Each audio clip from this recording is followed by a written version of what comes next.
The puppy murderer has gotten so many charges. Watch this epic screenshot montage. Wasn't that cool? Here's his face. This man's name is Derek Moss. Remember him.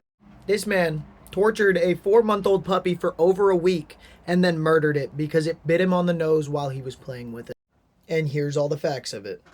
That man, while out on bond, currently for an attempted murder on a woman, which, by the way, his girlfriend bailed him out for, he decides to go play with his girlfriend's dog, which is a 4-month-old puppy, not old enough to understand anything yet. The puppy nipped him on the nose, as puppies do.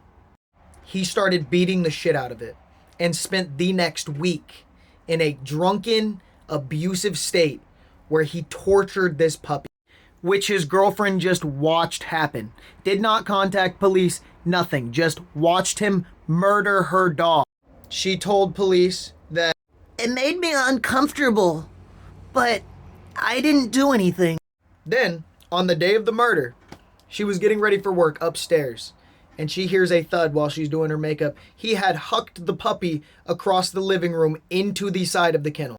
Our apartments are damn near soundproof. She tells police that she heard this and didn't call anybody about it or do anything, but it did make her uncomfortable.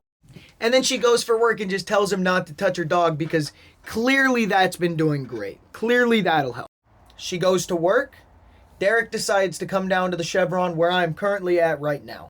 He gets a bunch of beat boxes, chugs those bitches, goes home, and beats this puppy to death. After the puppy takes its final breath, he proceeds to call his friend on FaceTime. I'm not calling his friend a hero or anything because he was friends with him while knowing that he had an attempted murder on a woman, but his friend was brave enough to screen record the call and call police on him. So thank you to the friend for doing that. Nobody throw shade at this man.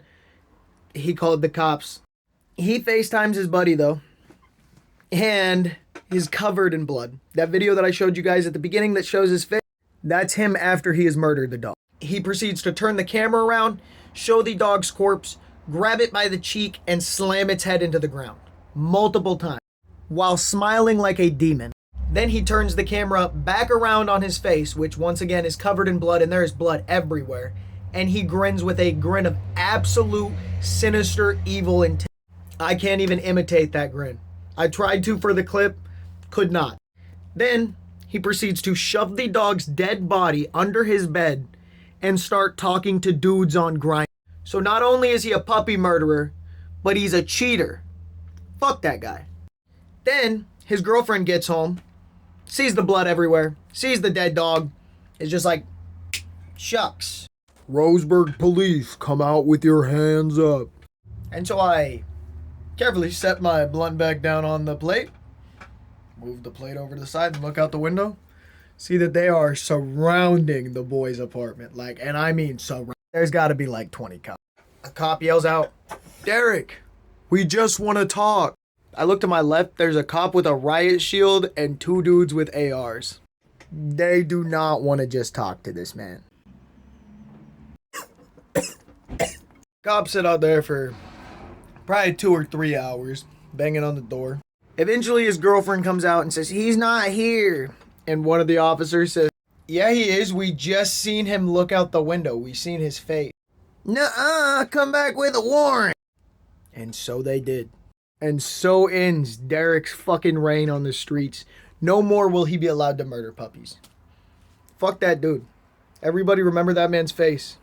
Remember it. This man needs to be